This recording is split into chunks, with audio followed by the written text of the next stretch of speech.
we now come to the Blake Griffin portion of this show, saving the best for last in this segment. And obviously, we all agree that he was the pick for the Los Angeles Clippers. So, and we'll get Coach's breakdown on his skills in a moment. But, D.A., the fascinating thing for me is Kaman, Camby, Zach, Blake. What's up? Well, what's up is that they're going to move one of these guys, and I think it's going to be Marcus Camby in the offseason.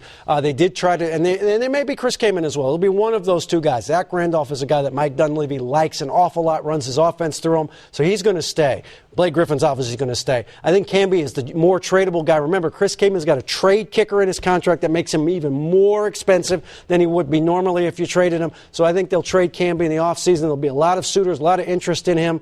They will get minutes for Blake Griffin. He is a franchise-level power forward, in my opinion. I think he's a guy that you can pencil in for multiple All-Star games. You can build a championship team around him. And I think you look at what they've done the last couple of years with the Clippers, Eric Gordon, Al Thornton.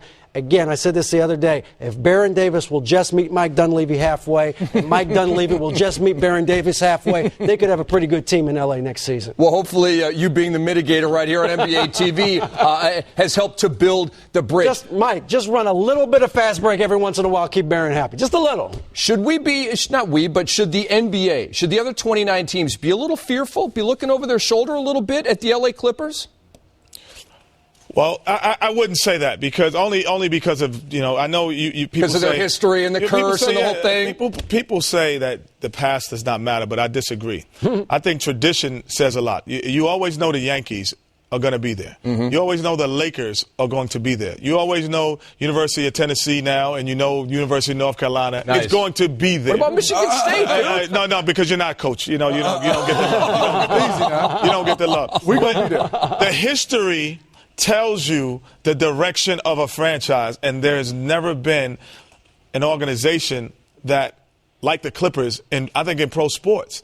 So it's difficult to say. A lot of guys look at the Clippers a lot of times as stepping stones and saying, okay, I'm going to play here to get my contract. I'm going to play here to get my stepping stone to be on a good team. I'm going to play here to get noticed. So once they get out of the stepping stone mentality, I think that's when they can change. But the history is, you have to look at it, and you can't say that the number one pick is going to play great there and they're going to be a championship team. I can't say it. And they have not had a good track record with top three picks. Smitty, I want to know this from you in terms of Blake Griffin. Give me an idea of how good he is going to be. What kind of resume is he going to have 10 years from now? Well, I think when you look at it right now, when you look at him until he develops his offensive game, here's a guy that has to come out and play hard, defend, run the court, create opportunities for others, and I think also, just play hard, rebound, defend, because when you look at Blake Griffin at Oklahoma, a lot of these plays were athletic plays. When the game stops, unless the Clippers, go down and break down and say, we're going to run, which you can't run with Zach Randolph. You can't run with some of these guys unless they decide they want to run. You still have a lot of offensive guys. Eric Gordon, Al Thornton, Baron Davis, they get their shot and they're going to shoot the basketball. It's going to be no throwing it down to a rookie and him demanding the ball on the block. The guy who's going to be demanding on the ball on the block is Zach Randolph if he's still there. And Chris Kaman is a guy who has great low post moves. So I think for him he's going to have to find a way to stay on the court until they get a chance to make some moves and then put the basketball in his hand when he develops his offensive game. Well, continuing that thought, Coach, with the crowded front court they have there, can this guy right here, the number one pick, the consensus best player in this draft, win Rookie of the Year? Boy, that's going to be tough because a lot's going to depend on how the Clippers do as a basketball team. But I think he is the number one pick because he is 6'10", and for a man his size, there's not a better athlete in the draft. I mean, he can really move his feet. He's got skills off the bounce to take the ball to the basket. He likes to rebound. And here's the thing. Sometimes you see with a talented player and an athletic player and a gifted player, you don't always see the work ethic or the toughness. This is a tough guy. Now, this guy can take a hit, keep his composure, get stitched up, and come back right at you. So I think it's going to be something that the Clippers, he may not be able to be the man because of the personalities with some of those veteran frontline players, but he's not. I'm telling you right now, this cat is not backing down from any of those guys, and that toughness might be something that the LA Clippers need. I see three guys that you could compare him to. Obviously, the best would be Karl Malone. Okay, running the lane.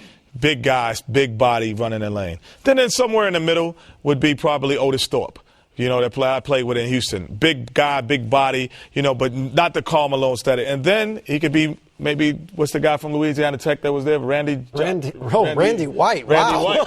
So there's a threesome that he could be somewhere in between. He's not going to be Randy White. Well, that's what there's a threesome, and there it is. There's a spectrum and there's a scale, and that is the scale. Yeah, you gave us the full spectrum there. Hey, let's get a better look at the man, Blake Griffin, through Craig Sager of TNT and now NBATV. Sager caught up with Blake Griffin after being drafted number 1 overall in New York City.